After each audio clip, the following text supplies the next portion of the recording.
Hello everyone, success with आराम online education में आप सभी का स्वागत करता हूं। मैं हूं रमेश चौहान। आशा करता हूं कि आप सब कुशल मंगल होंगे। आज का हमारा सेशन है आंसर राइटिंग सेशन। इसमें हम मुगल साम्राज्य के पतन पर चर्चा करेंगे और इन पतनों के क्या कारण रहे उस पर चर्चा करेंगे, और प्रीलिम्स और मेंस पॉइंट ऑफ व्यू से कैसे प्रश्न पूछे जा सकते हैं उस पर भी हम बात करेंगे। ये लेक्चर सभी के लिए उपयोगी होगा, चाहे वो आरएस की तैयारी कर रहे हों, मध्य प्रदेश प्रशासनिक सेवा की या फिर उत्तर प्रदेश प्रशासनिक सेवा की, और संघ लोक सेवा आयोग में भी इसके बराबर उपयोग देखने को मिलेगा। शुरू करते हैं टॉपिक। उससे पहले आपसे हम्बल रिक्वेस्ट है कि आपने हमारे यूट्यूब चैनल को सब्सक्राइब नहीं किया है तो इसे ज़रूर सब्सक्राइब करें, ताकि आने वाले तमाम आंसर राइटिंग के जो वीडियोज़ होंगे आप तक पहुंच पाएंगे। और बिल्कुल मेरा यही प्रयास रहेगा कि प्रीलिम्स और मेंस पॉइंट ऑफ व्यू से बात की जाए यहाँ पे, ताकि जो भी लोग ये लेक्चर देख रहे हैं उनको बहुत अच्छे से समझ में आए और उनके लिए ये वीडियो उपयोगी रहे। औरंगजेब की जो मृत्यु हुई थी वो 1707 में हुई थी, 3 मार्च 1707 को। कहाँ हुई थी? अहमदनगर में।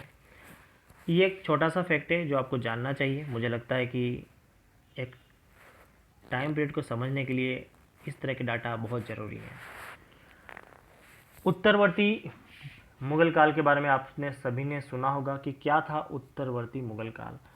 तो उत्तरवर्ती मुगल काल ऐसा काल था जिसमें औरंगजेब की मृत्यु हो चुकी थी और उसके बाद के शासकों ने शासन किया, और कहीं न कहीं जो औरंगजेब की नीतियाँ थी उन्होंने उन शासकों को डगमगा दिया था, और इसमें अमीर और उमराव वर्ग का प्रभाव हमें देखने को मिलेगा। तो वह काल या वह युग जिसमें औरंगजेब के उत्तरवर्ती मुगल शासकों व प्रशासन का वर्णन होता है उसे हम मुगल काल कहते हैं, पोस्ट मुगल एरा, राइट।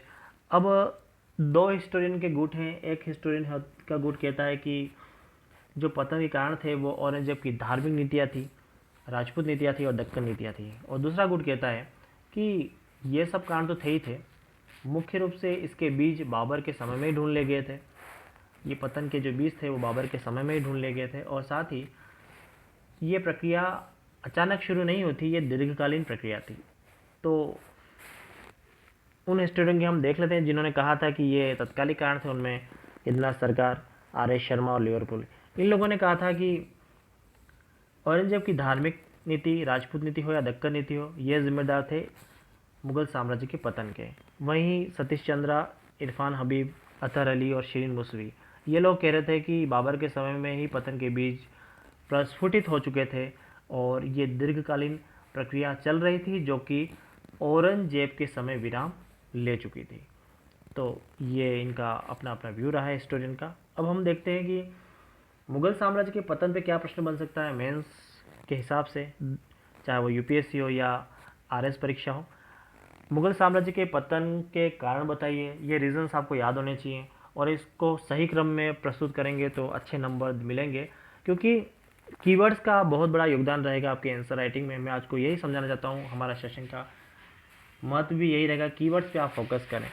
देखो, हमारा एक्सपीरियंस यही रहा है कि किस तरह से अच्छा आंसर लिखा जाए और उसको कैसे अच्छा प्रदर्शन किया जाए, मेरा यही प्रयास रहेगा। तो कीवर्ड्स बहुत इंपॉर्टेंट हो जाएंगे एग्ज़ाम के हिसाब से, और इसी पर हमें ध्यान रखना है, क्योंकि नॉलेज बहुत होने के बाद भी कई विद्यार्थियों के नंबर कम आते हैं। तो कीवर्ड का योगदान ये होता है कि एग्जामिनर जब कीवर्ड्स देखता है, आपका कॉपी जब चेक होती है तो कीवर्ड्स पे ज़्यादा फोकस किया जाता है। सबसे पहले हम देखते हैं कि मुगल साम्राज्य के पतन का सबसे बेस्ट और सबसे अच्छा कारण हमें बताना चाहिए। तो हमें ये बताना चाहिए कि औरंगजेब की जो दक्कन पॉलिसी थी, दक्कन नीति थी, वो सबसे बड़ी जिम्मेदार थी। क्योंकि क्या किया औरंगजेब ने, अपने दक्कन के सैन्य अभियान पे व्यापक धन खर्च किया था। ठीक है, पहला पॉइंट आप जरूर लिखें, दक्कन पॉलिसी। और इसमें बहुत बड़ा आपको मैं समझा देता हूँ इसके बारे में, कि बहुत व्यापक रूप से धन और जन का इसने खर्च किया। ये अपने सारा जीवन लगभग दक्कन और दक्षिण में अभियानों में व्यस्त रहा और उत्तर भारत पर ध्यान नहीं दे पाया। तो एक सबसे बड़ा कारण था पतन का।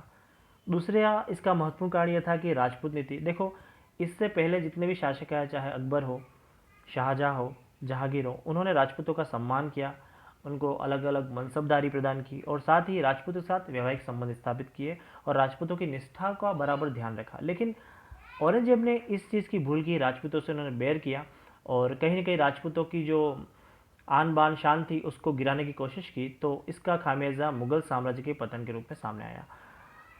फिर एक बड़ा कारण ये रहा है कि मुगल साम्राज्य में उमराव व अमीर वर्ग का प्रभाव बढ़ा। देखो, जो भी औरंगजेब के समय से ही हम देखेंगे कि उमराव और अमीर वर्ग का प्रभाव बढ़ने लगा, क्योंकि औरंगजेब तो ध्यान दे नहीं पा रहा था, दक्षिण की तरफ उसका अधिक ध्यान था, उत्तर भारत की ओर ध्यान नहीं था। तो कुछ पैसे वाले जो साहूकार थे, सेठ थे, उमराव वर्ग थे, वो यहाँ पर हावी हुए और उन्होंने अपना प्रभाव जमाया और मुगल दरबार में उमराव वर्ग बढ़ता गया और शासक निर्माता की छवि रही थी उमराव की, और किंग मेकर बना देते थे वो किसी को भी। तो बाद के शासकों में आप देखेंगे इस इतिहास में कि जैसे फर्रुखशियर को किसी ने शासक बना दिया, मोहम्मद शाह रंगीला को शासन बनाया। तो इस तरह की जो उमराव वर्ग थे उनका प्रभाव के कारण भी और किंग मेकर पॉलिसी के कारण भी मुगल साम्राज्य का पतन हुआ, क्योंकि अयोग्य को वो भर्ती कर रहे थे और अपॉइंट कर रहे थे किंग के रूप में। तो कहीं ना कहीं ये पतन का कारण तो बनना ही था। एक महत्वपूर्ण कारण हमें यह भी देखने को मिलता है कि विशाल साम्राज्य। देखो, मुगल साम्राज्य बहुत विशाल था, पूरे भारत पर लगभग इनका शासन रहा था। केंद्रीय शासन के रूप में इनका अभाव था, क्योंकि ये सेंटर की ओर ध्यान नहीं दे पा रहे थे। अधिक अधिक रूप से हम बात करें तो ये उत्तर भारत में कुछ विशेष रियासतों तक ही सीमित थे। तो कहीं ना कहीं विशाल मुगल साम्राज्य के लिए एक स्थिर केंद्रीय प्रशासन का अभाव ही इस साम्राज्य का जिम्मेदार माना जाता है। एक औरंगजेब की नीति भी बहुत गलत थी धार्मिक रूप से, और धार्मिक असहिष्णुता की नीति ने कहीं न कहीं औरंगजेब के पतन का कारण बना। इससे पहले के शासक थे, उन्होंने धर्मनिरपेक्ष छवि रखी थी, चाहे वो अकबर हो, चाहे जहांगीर हो, चाहे शाहजहाँ हो। औरंगजेब ने जजिया कर को फिर से लगाया और मंदिरों को तोड़ा, और बहुत सारे ऐसे काम थे जो हिंदू एक जो मतावली थी उस वो कहीं ना कहीं इससे प्रभावित हुई थी। तो ये भी एक कारण था औरंगजेब के पतन का या मुगल साम्राज्य के पतन का। और एक अंतिम कारण हम बता सकते हैं जिसे एग्जाम में बहुत इंपॉर्टेंट माना जाएगा, विदेशी आक्रांता। कहीं ना कहीं विदेशी आक्रांताओं ने अटैक किया था, चाहे वो नादिर शाह हो या अहमद शाह अब्दाली हो। वे यहाँ से धन लूट के ले गए, यहाँ की अथाह संपत्ति को लूट के ले गए। तो कहीं ना कहीं वो भी एडमिनिस्ट्रेशन को हिला गया। और इस तरह से देखा जाए तो ये कुछ कारण थे जिसने मुगल साम्राज्य के पतन के बहुत बड़ा रोल अदा किया और मुगल साम्राज्य की नींव भी हिला दी थी। तो इस तरह से आप इसको लिख सकते हैं, और मेरा यही एडवाइस रहेगी कि इसे इसी क्रम में लिखा जाए ताकि एक अच्छा प्रभाव रहे। तो कल फिर से हाजिर होंगे एक अच्छे आंसर के साथ। Thank you for watching me.